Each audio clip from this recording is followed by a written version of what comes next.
Burnt out, completely burnt out. Yeah, I want to talk about burnout.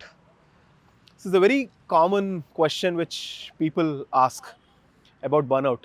As UX designers, how do we deal with burnout? There are multiple instances where we really feel very much exhausted, the feeling that nothing is really working out, the feeling that how much ever I am doing, this is not really happening for me. I need to do something more, but I've also done so much already. How do I deal with it? It feels very stressful. How many times have you even gone to this situation where uh, you feel totally burnt out, you've just lost it, you then go and go to some Netflix, and then you feel more burnt out after watching a few episodes of Netflix. You get back to work, but nothing seems to be working out. And yeah, so yes, you might have also felt like this. Yes, and that's why this is something which is very, very, very important that all of us need to talk about. See, firstly, you need to understand that burnout is a very common thing. It's not just something which you yourself are experiencing, right, and nobody else is feeling. It's not like that. Everyone experiences burnout. But what is more important is you need to learn how do you deal with burnout. To get burnt out is fine, but how do you come out of it? Because you should not get lost in being burnt out. If your work efficiency is totally down, you're not able to do anything, it doesn't work with you. So, to understand how to come out of burnout, let's try and understand what really causes burnout. One of the main reasons which burns out UX designers is ambiguity. Note this word, ambiguity. So, what does ambiguity mean? Let's say you received a problem, some project which you have to do, for which you are trying to solve the problem. You will basically have some data, some ask, you need to deliver something. But what generally happens is there isn't much clarity in the project, either in the project ask or in the people whom you have spoken to or in the past work which you have done until now. And because of all these reasons, you don't have enough clarity to move forward. But you know what? As UX designers, it is actually a very, very good thing to have ambiguity. It is often very much misunderstood that I shouldn't be in ambiguity. I need to have a lot of clarity. And because I have ambiguity, I don't know what to do. Therefore, I must be doing something wrong. And that stress generally causes a lot of burnout for a lot of designers. First, you need to understand this. It is absolutely okay to be in ambiguity. In fact, you're expected to be in ambiguity, right? Because if solutions are so straightforward to solve for your users, then why even hire you? Why even have a person to go and do some design? Anything could have just been given to some AI or some technology to go and do it, right? Because there is this ambiguity which only a human can solve, basis the situation they are in, basis the problem at hand, basis the constraints they have, basis the lack of clarity. Only a person, a human, can actually hack out of all these things and provide a solution. Only that's the reason why you are hired. That means one of the biggest skills which you are offering to the organization which you are trying to work is actually to deal with ambiguity. Ambiguity is there at an individual level, and ambiguity is also there at a business level. Your business is trying to solve some problems, you're trying to deliver something for the customers or users. They also do not know what exactly works.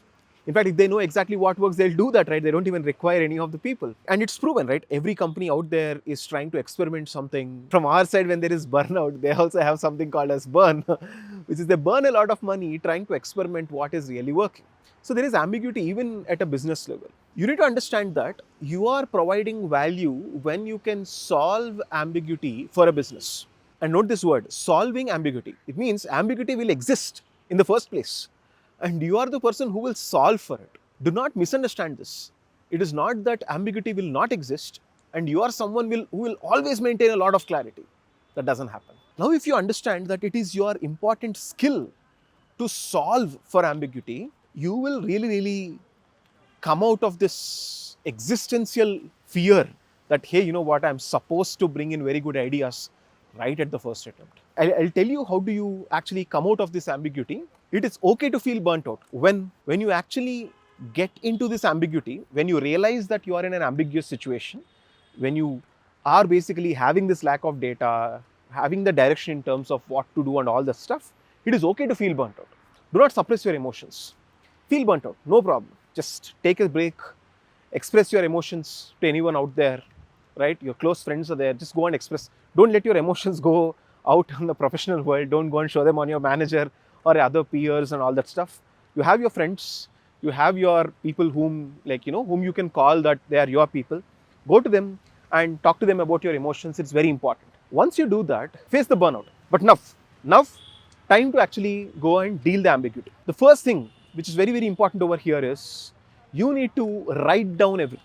Writing is one amazing way in which things can really, really help. The ambiguity is happening mainly because you are trying to solve multiple problems at once in your brain. Like if I talk in terms of a computer, you see sometimes computers basically hit the processor load and become very slow. That's what actually is happening with you. You're trying to solve too many things at one time. But what happens is when you write things down, your brain will have less number of things to worry about at a single point of time. A very effective technique for doing this is actually called as brain dumping. Let's say you're in ambiguity. What you need to do is just let whatever random thoughts you have regarding that particular problem, what your situation you are in, just dump them on a paper. Just dump them in no particular order. Don't even stress out on making them come out in an order. Even that will give you anxiety. Don't do that. Just let them randomly come.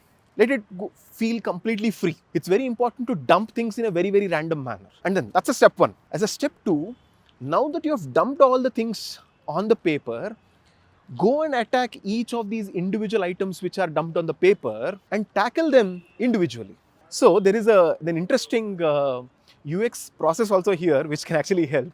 That is called as affinity mapping. So what we do is, there are a bunch of ideas, bunch of insights and bunch of things. Let us say we note them down. We find relationships between multiple items which are there out there, generally written as cards. It's also known as one form of card sorting. Anyway, let me not scare you with jargon and stress you out more. Let me explain it in your common sense manner. So let us say there are a bunch of things which we write down like this. There can be insights or ideas or whatever it is. What we do is to establish relationships, to make sense out of all the ideas which we kept out there, we try and find out relationships between multiple groups of ideas, right? And we find out the relationships. In other words, the relationships are actually known as affinity. We try to find affinities on each of these individual aspects, right? And that's why it is called as affinity mapping. So I'm taking inspiration from that.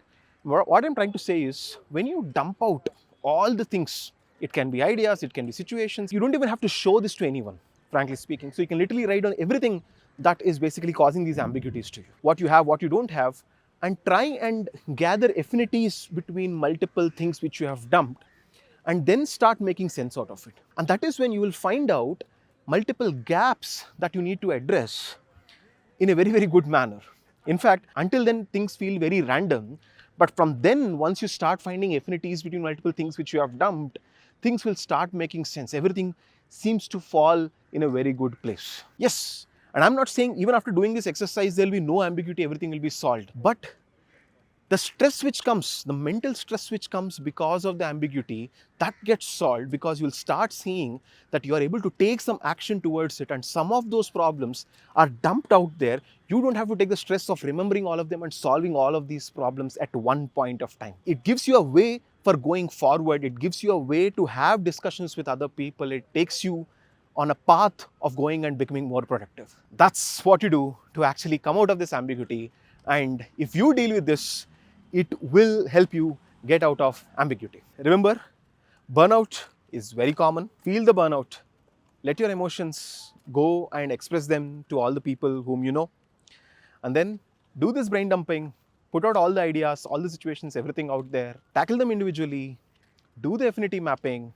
Find out the relationships. When that happens, you will really, really start seeing way forward, and definitely you'll come out of burnout. For more of these videos, please stay subscribed. Please hit the like button if this has really helped you at the right point of time, and definitely share the video to anyone else you feel is also facing similar burnout. Thank you very much.